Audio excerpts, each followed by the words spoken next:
Et on évolue avec le 2, on verra maintenant les facteurs externes ou bien les facteurs extérieurs. Petit 2, les faiblesses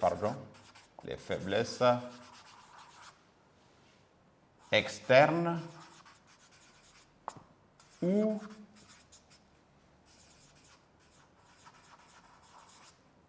extérieures.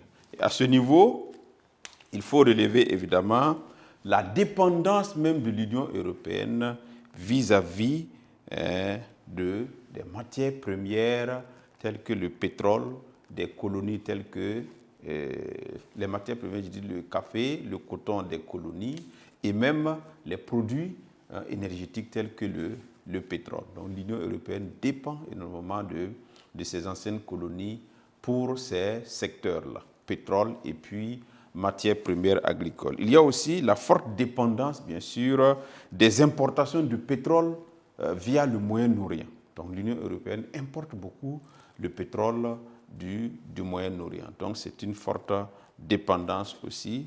Et nous avons, bien sûr, la concurrence étrangère, parce que l'industrie européenne fait face à une sérieuse concurrence de la part du Japon, de la part de l'Asie et évidemment de la part des États-Unis d'Amérique. Donc voilà quelques faiblesses qu'on peut relever dans le domaine de l'industrie au niveau de l'Union européenne. Donc on y va pour terminer. Donc les faiblesses extérieures ou bien externes de l'industrie. Les faiblesses extérieures de l'industrie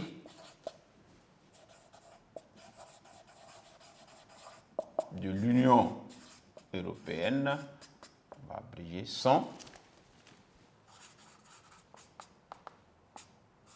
on a cité là la dépendance, la dépendance bien sûr vis-à-vis de ces colonies.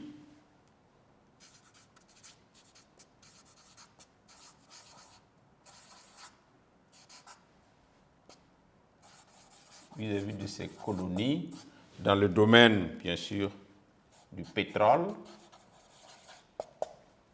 et des matières premières. Nous avons aussi la forte dépendance du pétrole du Moyen-Orient. La dépendance forte des importations du pétrole du Moyen-Orient.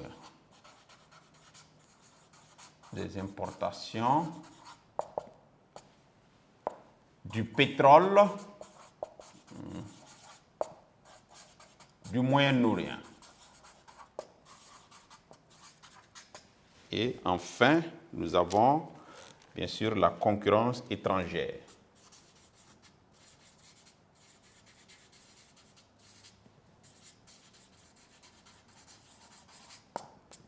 Avec bien sûr les produits japonais,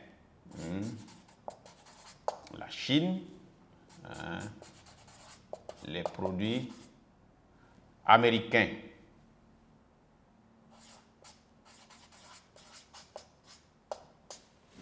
Donc, on va récapituler avant de poursuivre. Donc, les types d'industrie de l'Union européenne.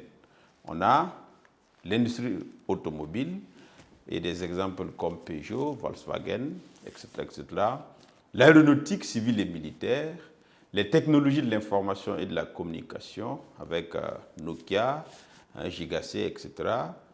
L'industrie pétrolière telle que Shell, Total, l'industrie nucléaire, Areva, et nous avons signifié que l'industrie rencontre des faiblesses intérieures qui sont bien sûr, entre autres, la crise des industries traditionnelles telles que l'industrie du charbon, l'industrie textile, la sidérurgie, etc., etc.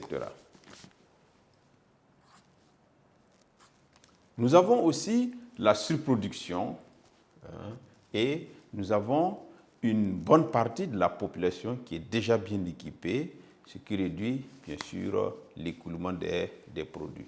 Et les faiblesses extérieures de l'industrie de l'Union européenne sont la dépendance vis-à-vis de ces colonies, d'accord, en pétrole, en matières premières telles que le café, le cacao, le coton. Nous avons aussi la dépendance forte des importations du pétrole du Moyen-Orient et nous avons enfin la concurrence étrangère avec le Japon, la Chine, l'Amérique, etc., etc. Donc voilà quelques faiblesses de l'industrie de l'Union européenne. Et bien sûr, cela va nous amener dans notre conclusion.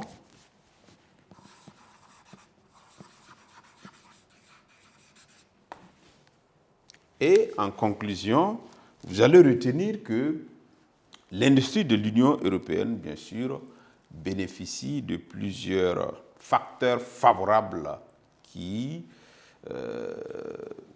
accompagnent le développement.